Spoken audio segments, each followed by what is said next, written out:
맞아보면 저놈말 좋은데? 저도 좀 잘 아. 이번에 좀 잘 부탁드려요. 뭐난 조각들을 가지고 국립연구소가 이렇게 사병을 네. 키워도 되는 거예요? 받들어 모십니다. 제가 가야에 다시 왔습니다. 저는 저번 가야 말가보 테스트 영상에서 출연했던 체험판고고학의 족장으로 여러분들께서 불러주시는 그 사람입니다. 안 그래도 댓글 중에 과거에서 가야 사람을 데려온 게 아니냐 이런 얘기들이 진짜 많더라고요. 진짜 딱 족장 한마디로 정리가 되네요. 예, 그러다시피 좀 흐릿하고 거칠게 생겨서 이게 그런 사람이 이제 활까지 들고 댕기니까 그럴 만하죠. 그래도 현대인 닮았다는 얘기가 많더라고요. 너무 고마워. 맞지 맞지. 김민재 좋다. 그리고 서령호 황정민도 있어. 황정민. 제 생각에 그분들 공통점이 있는 것 같아요. 갑옷만 입혀놓으면 다 옛날 사람. 그래서 제가 준비를 했습니다. 아, 이게 8호분이에요? 네. 저희 하만 마리산 8호분. 가야 사람 많네. 몸이 가야예요? 아, 이게 그러면 원래는 철이고 그쵸, 나무를 그쵸. 일단 만드신 거고. 맞죠, 맞죠. 설마 오늘 입고 하나요? 일단 앉아봐. 앉을 수가 없는. 지금 옆에 계신 이 두 분은 국립가야문화유산연구소의 김지연 연구사님, 한우림 연구사님. 안녕하십니까. 국립가야문화유산연구소의 김지연이라고 합니다. 반갑습니다. 안녕하세요. 지금은 제가 영국기획과에 있는 한우림입니다. 저번 영상이 너무 잘 돼가지고 본원으로 또 아. 발탁돼서 저도 좀 잘 부탁드려요. 아. 이번에 좀 잘 부탁드려요. 등용이에요 이거. 그런 의미에서 이렇게 제가 가야에 다시 와서 이 인재들을 중앙에 올려보내는 이 미션을 너무 좋다. 너무 좋다. 네, 얻게 된 것은 이제 저번 영상의 코멘터리 그리고 댓글에 질문들에 대한 답변과 함께 또 이제 저희한테 새로 맡기실 게 하나 있다고 들었거든요. 작년 12월이었나? 11월. 네, 맞아요. 아마 저희가 가야 말가봇에 화살촉을 쏘는 그런 테스트 영상으로 처음 제가 좀 연구원님들을 만나 뵀는데 조회수가 지금 제가 오면서 봤는데 112만, 12만이 더 뜨고 112만. 아유, 그리고 저희 구독자가 진짜 폭발적으로 증가했다고 합니다. 중앙으로 최고입니다. 이렇게 가실만하네요. 가심하죠. 네. 예. 인구수를 늘렸는데. 아, 그럼요, 국가에. 그럼요. 그래서 저희 연구소에서 거의 말가벗 사태가 지금 일어났거든요. 그래서 소장님이 이제 앞으로 조회수 100만의 맛을 이미 봐가지고 다른 것들을 만들어라, 해내라 하는 수준에 지금 이르렀습니다. 그놈을 데려와라. 아, 그렇죠. 예. 이거 만들고 저거 만들고 이거 저거 좀 그렇죠. 해봐라. 그렇죠, 이런 그렇죠. 입장이죠. 네. 어쩐지 이게 그날도 사실 말가본 영상 찍으면서 슬쩍 이렇게 오. 질문 그러셨어요? 왜 그런 거? 아. 이래도 됩니까? 뭐 이런 거 있잖아요. 그런 것들 질문 주셔가지고 그냥 네 이렇게 가볍게 말씀드렸는데 의중이 있으셨고 또 이제 이렇게 맞죠. 그래서 이제 다음 프로젝트에 앞서서 작년 영상의 그 실험에 대한 비하인드 스토리 엄청 많을 거잖아요. 그런 것도 좀 이야기 나눠보면서 시작해보려고 합니다. 쉽게 말해 썰을 풀어라. 그쵸, 그쵸. 그리고 이제 제가 작년 영상에 대한 댓글을 진짜 하나하나 다 봤거든요. 정말요? 특히나 많이들 궁금해하시는 댓글 좀 몇 가지를 뽑아서 네, 네. 그거에 대한 또 답변도 좀 해주시고 알겠습니다. 저희도 같이 이야기 나누면은 너무 좋을 것 같고 그리고 이제 또 새로운 저희의 의뢰를 또 드리려고 합니다. 그렇군요. 네. 그러면은 댓글 이야기와 네. 함께 또 어떤 이상한 의뢰를 주실지 한번 같이 한번 보겠습니다. 그러면 먼저 비하인드입니다. 제가 영상의 주요 장면들을 조금 잘라왔는데 같이 좀 보시면서 네. 댓글 얘기도 같이 하시면서 서로 또 질문을 좀 주고받도록 하겠습니다. 일단 제일 먼저 그거 말가봇 이게 어쩌다가 발견된 건지 혹시 한번 설명을 해주실 수 있으신가요? 저희 연구소에서 1994년도에 처음 발굴을 시작을 했고요. 그 당시에 일부 유물은 이제 보존 처리가 완료돼서 국가 기속이 되었고 일부 유물은 이제 수장고에 남겨져 있었는데요. 저희가 2020년에 다시 이제 재보존 처리를 시작해서 4년 동안 추가 접합 복원을 하였습니다. 그 결과로 저희가 이러한 연구 성과를 볼 수 있게 되었습니다. 그러면 거의 이게 20년, 30년 동안 계속 이렇게 맞추고 닦고 보존하고 하신 것 같은데 그 정도로 엄청난 그런 물건인가요? 당연하죠. 이제 말 갑옷, 그다음에 말 투구, 그리고 또 사람 갑옷, 사람 투구까지 이렇게 한 세트가 하나의 무덤에 다 부장되는 사례는 우리나라에 한 7기 정도밖에 안 되는 정말 드문 사례거든요. 그래서 가야의 그 중장 기병을 복원하는데 핵심 고분이자 핵심 유물이라 할 수 있고요. 그리고 또 이제 하만 마리산 고분군이 아라가야의 그 왕묘라는 말이죠. 근데 그 중에서도 거의 최대 규모고 출토유물도 쏟아져 나왔고 순장자만 6구나 돼요. 오, 6구. 그러니까 정말 최상위 고분군이라 할 수 있고요. 그렇다 보니까 그 당시에 썼던 최고급 유물이라 할 수 있겠죠. 정말 대단한 유물들입니다. 단순한 전사 수준이 아니라 아니죠, 진짜 아니죠. 약간 네. 군주 느낌이에요. 그리고 하만 마리산 8호분의 말투구랑 말갑옷은 그런 하만의 독자적인 그런 제작 기술로 만들어져서 중요한 의의가 있습니다. 쉽게 말해 제가 듣기로는 이런 중장기병이라는 게 당시로 치면 최신식 탱크 같은 거라고. 그럼요. 근데 이제 그 탱크가 온전하게 나왔다라고 보면 되는 거네요. 근데 좀 궁금했던 거는 제가 알기로 이미 말갑옷에 보급품이 하나 있었잖아요. 네. 근데 그쵸. 저희한테 한 번 더 만들어 달라고 요청을 주셨는데 어떤 그 이유가 있나요? 저희가 재연품을 만든 말가복 같은 경우에는 장인분까지 참여를 해주셔가지고 한 땀 한 땀 엄청 정성을 들여서 만들었거든요. 그래서 총 들어간 철갑수만 해도 694개. 한 땀 한 땀 장인의 숨결과 함께 이제 저희가 만든 것도 있고, 그때 당시에는 예산도 부족한 부분도 있어서 탄소 함량까지 반영된 이제 연구 결과물까지는 녹아내지는 못했어요. 그래가지고는 저희가 이 실험 목적에 맞는 말가봇이 필요할 거라고 생각이 들어서 추가 제작을 요청드렸습니다. 그걸 쏘면 안 되는 거야. 맞아요. 네. 아, 그렇구나. 근데 이게 말갑옷이 당시에 부위별로 탄소 함량이 다르다는 말씀을 아까도 하셨잖아요. 네. 근데 이 부분이 저는 조금 더 궁금했습니다. 이게 진짜 어떻게 다르고 뭐 어느 정도가 다르고. 원래는 이제 갑옷 같은 경우에는 판이 엄청 얇잖아요. 그래서 이 판이 얇은 거는 1500년 동안 땅속에 묻혀 있다 보면은 거의 금속심이 없어지고 부식물로서 형태만 남아있게 되거든요. 그래서 이 심 분석이 매우 어렵습니다. 근데 이거를 저희 연구소에서 최초로 했고요. 그래서 이제 분석을 한 결과 몸통을 가리는 신갑 같은 경우에는 탄소 함량이 조금 낮은 경향성을 보여요. 그래서 탄소 함량이 낮다는 거는 가공이 쉽지만 충격에 약하다는 단점이 있습니다. 하지만은 목과 가슴 갑옷 같은 경우에는 탄소 함량이 신갑에 비해 높은 함량으로 저의 생각으로는 한 0.5에서 0.8% 사이의 탄소 함량을 갖는 걸로 생각이 되는데요. 그렇기 때문에 얘는 신갑보다 충격에 훨씬 더 강합니다. 네. 제 생각에는 이제 전쟁 중에서 말의 목과 가슴에 치명상을 입으면 전쟁이 조금 승패가 갈리는 거로 생각이 됐기 때문에 맞습니다. 탱크 엔진 기격이죠. 그죠? 그러니까 아니 옛날에도 이렇게 이런 걸 계산하고 맞아요. 했다는 게 진짜 너무 잘하네요. 신기하고 놀랍고 진짜 조상님들 대단합니다. 대단합니다. 예. 제가 알기로 나중에 오. 말갑옷이 점점 어쨌든 몸 부분은 퇴화하고 여기만 남는다고 아, 알거든요. 그거랑 또 연결되네요. 의미가 있네요. 아. 반대로 말하면 이제 몸에 쓸 어. 철까지 다 무기 만들 때 썼다는. 맞습니다. 뭐 그것도 그렇고 또 무거우니까 말갑옷 그 제작을 할 때 비하인드가 있는데 많을 것 같아요. 얘기를 해야 많을 될 것 것 같아요. 연구소 측에서 어. 진짜 큐토 데이터대로 네. 진짜 구체적인 탄소 함량을 말씀을 해주셨어요. 아. 0.2%, 아. 0.8% 이렇게 아. 말씀해 주셨는데 어쨌든 뭐 다 끝났으니까 드리는 말씀입니다만 제작이 쉬울 거라고 생각을 하셨나요? 아니요, 제가 제형품 만들면서도 말씀드렸다시피 저희가 철 소재의 다른 거를 구하기가 진짜 어렵다고 하더라고요. 근데 저는 좀 현대 기술로 그 정도 왜 불가능하지? 그렇게 생각하긴 했습니다. 제가 정확히 기억하는 이 연구님의 말씀이 네. 아, 정확히 워딩 기억하는 있어요? 말씀이 있는데 삼국시대 가야시대에도 했는데 맞아요. 현대에는 괜찮지 않겠습니까? 어. 그러면서 저도 처음에 그런가 보다 하고 어. 이제 대장장이 분들을 만나러 갔는데 그러니까 대장간 같은 데서 에, 일단은 에. 못한다. 안 그거는 된다. 안 된다. 안 네, 된다. 된다라고 했습니다. 왜냐하면은 이 요즘 대장간들은 어. 철을 이렇게 정련해서 쓰는 게 아니라 애초부터 좋은 철을 가져와다 쓰거든요. 아. 네. 요즘에는 사실 뭐 자동차 판스프링, 뭐 철근 이렇게 워낙 탄소 함량 정련 잘 돼 있고 좋은 강철들이 이미 나오기 때문에 그걸 두드려서 뭐 호미, 낫 이런 걸 만드는 거라서 조절할 필요가 없어서 그 기술이 없다고 하더라고요. 또 기술이 너무 지금 좋아져서 0.8%까지 안 가도 충분히 철들이 튼튼하대요. 나 아마 댓글에도 막 0.8이면 엄청 높은 거다. 자동차 차체도 그 정도가 아니다. 그래서 그런 얘기가 있는 게 나오는구나. 그럴 필요가 없는 거죠. 좋은 칼이나 도끼 같은 것들도 사실 0.4% 원적에서 끝나요. 어쨌든 탄소 함량을 조절할 필요가 없어졌다. 아니 그럼 그래서 어떻게 만든 거예요? 연구원님들께서 저를 부른 것처럼 저도 또 다른 전문가를 이렇게 SOS를 보냈습니다. 우리나라의 그 전통갑옷 제작하시는 조성준 작가님이라고 계신데 어떻게 해내시더라고요. 그래서 역시 0.8%짜리를 간신히 제가 이거 못 찾았으면 예초기날 자르려고 했는데 사실 예초기날 자른 거에 가깝죠. 근데 0.2%짜리 철판은 그래도 좀 많이 있거든요. 맞아요. 다 잘라서 작가님이랑 같이 열 처리를 다 해가지고 엮었어요. 제가 그 엮어봐서 하는데 진짜 힘들어요. 구멍도 작고 이게 가죽끈을 넣기가 너무 좀 상그럽거든요.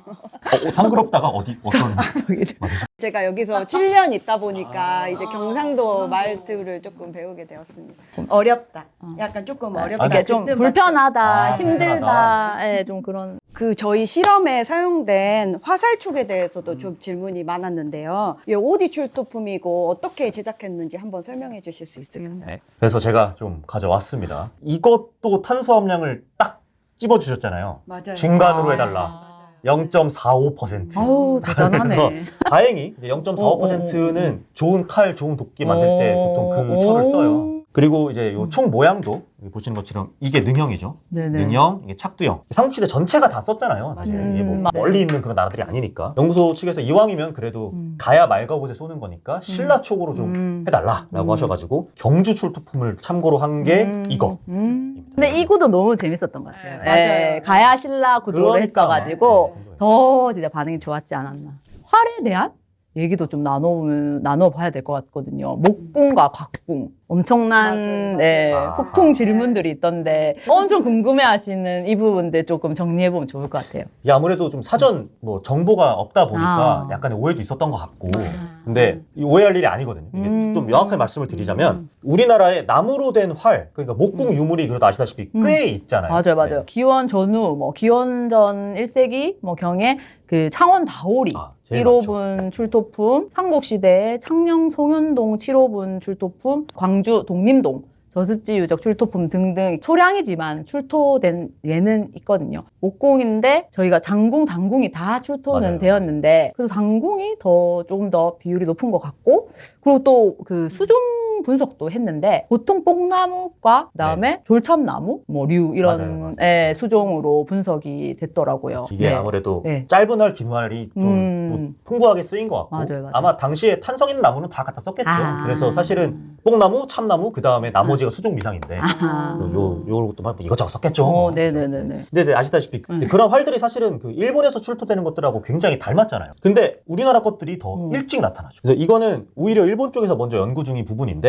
제가 알기로 이게 우리나라 목궁이 오히려 일본으로 넘어가서 영향을 준 게 아니냐라는 의견들이 요즘 나라를 떠나서 솔직하게 논의를 하고 있는 것 같더라고요. 닮을 수는 있으나 우리가 먼저다. 최근에 고창에서 나온 청동 이 리벳 같이 생긴 이 고자 부속품이 있거든요. 활 끝에다가 이렇게 네. 탁탁탁 꽂는 장식품 같은 건데 그것도 최근에 고창에서 나왔고 또 뼈나 사슴뿔로 되어 있는 고자 그 강화된 고자들이 네네네. 공주랑 경산에서도 나오고 있거든요. 저희 여기 김해 해연잎 배총에서도 나왔습니다. 회원리 저 뒤에 아니에요? 네, 이 봉황동 유적 속에 포함되는 해연잎 배총. 그럼 회원리 패총에도 그럼 있었네요? 2005년 발굴 조사에서 확인됐는데 이런 걸 보면은 고대인들은 지역을 떠나서 진짜 활을 많이 애용했다라고 볼 수도 있겠고 또 서로 역량 교류도 진짜 많았다 이렇게 정리할 수 있겠네요. 네. 맞아 보면 저놈 활 좋은데? 이런 거 갖다 쓰고 그죠. 뺏기고 이렇게 해야 되는 거죠. 뭐. 군사적인 그죠. 쪽이니까. 그러네요. 아, 이게 근데 물론 이제 그런 활 부재나 뭐 활 부속품 이런 거 나오는 것들이 활이 아닐 가능성도 있습니다. 맞아. 너무 조각이 나 있어서 맞아. 뭐 알아볼 수 있는 건 또 활이라고 맞아요. 알아볼 수 있는데 맞아요. 아닌 것들도 있으니까 사실 그래서 제가 그때도 목궁 만들었는데 고생을 좀 많이 했거든요.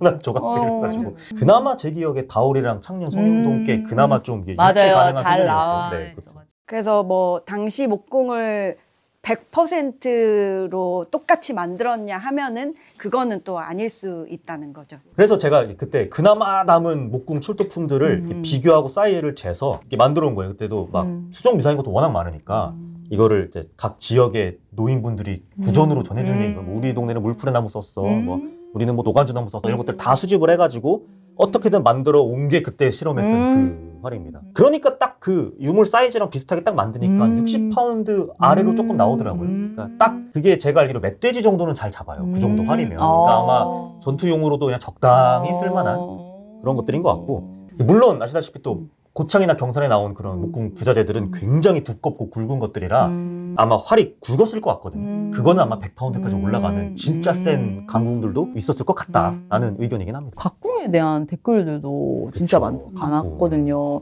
각궁으로 쏘았으면 어땠을 것 같냐 뭐 이런 얘기들이 많이 나오던데 목궁은 나무로만 된 네, 활이고 맞아요. 나무로만 돼 각궁은 이제 뿌리랑 나무랑 뭐 힘줄 이런 네, 게 네, 맞아요. 섞인 복합궁이라고 제가 생각하면 되는 거죠. 그렇죠. 네. 일단 각궁으로 하려면 시급을 더 주셔야 시급. 시급을 더 주셔야 가능할 것 같고. 네. 소장님 듣고 계시죠? 네, 시급을 더 주셔야 한 단계 무기치를 네네네, 업그레이드 할 수 있고요. 알겠습니다. 일단은 아시다시피 우리나라의 삼국시대 각궁 유물이 거의 그렇죠. 동물성 재료라 너무 더 빨리 썩는 맞아요. 거고 아시다시피 뼈 조각 조금 뭐 나무 맞아요. 몸체 추정 이것도 확실하지 않은데 그래서 그나마 이제 무덤 벽화나 출원할 수 있는 형태가 있기는 한데 그게 조선시대 각궁하고는 또 완전히 다르니까 맞죠. 1000년, 1500년 뒤 물건을 가져올 수는 없잖아요. 그쵸, 그래서 그쵸. 목궁을 썼습니다. 우리나라 토양이 산성 토양이기 때문에 이런 목기가 잘 보존되기가 어려운 환경이라서 뭐 활뿐만 아니라 목기 유물은 진짜 출토되기가 어렵습니다. 그래서 옷칠을 한 것도 그럼요. 썼죠. 네, 근데 이제 썩어요. 옷 부분만 잔존하긴 하는데 걔가 어떤 형태인지 추정하기는 어렵다는 거. 실 피만 이렇게 있으니까. 찔만 그래서 그 활 유물들이 눌려 있군요. 나무는 다 썩어 없어지니까. 그래서 저습지 유적 정도는 그나마 이제 보존 환경이 좋다 할 수 그렇구나. 있어서. 근데 저희가 이제 하만 마리산 8호분의 말갑옷을 쏘는데 조선시대 활을 가지고 쓸 수는 없으니까. 한국시대 각궁은 이제 시급과 함께 저한테 한 2년만 주시면 만들 수도 있을 것 같아요. 저희 그거는 원장님한테 말씀드려보겠습니다. 원장님 보고 계시죠? 그러면 이제 각궁으로 쌌다면 어땠을 것 같아요? 이게 각궁은 제가 자꾸 시급을 요구를 하는 것도 각궁은 비싼 만큼 월등히 좋긴 해요. 성능이 네. 월등히 진짜 좋네요. 좋긴 해요. 일단은 목궁은 길수록 많이 당기고 세지고 그런 약간 상관관계가 있는데 근데 각궁은 짧아도 많이 당길 수 있거든요.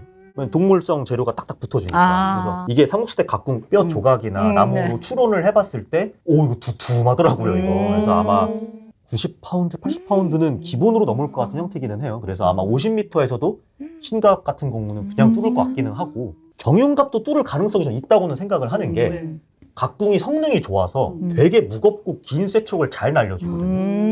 80파운드 기준으로 한다면 한 40m쯤부터는 경윤갑을 뚫을 수는 있지만 거기서 좀 더 멀어지면 어려울 수도 있다. 네. 왜냐면 화살이 또 그만큼 무거워져야 되고 이런 게 있으니까. 저도 좀 궁금하긴 해요. 두툼한 그 벽화 속에 그 각궁 막 뼈 막 덕지덕지 묻혀가지고 막 당기는 거.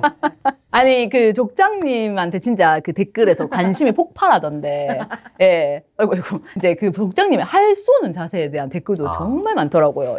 활실을 다 안 당긴 것 같다 일부러 더 끝까지 당겼으면은 이제 이 관통하지 않았을까. 또 뭐 구부정한 자세도 특이하다 막 이렇게 이런 댓글들이 많으시더라고요. 여기에 대한 또 좀 답변 부탁드리겠습니다. 그건 제가 근본 없이 쏜 게 맞습니다.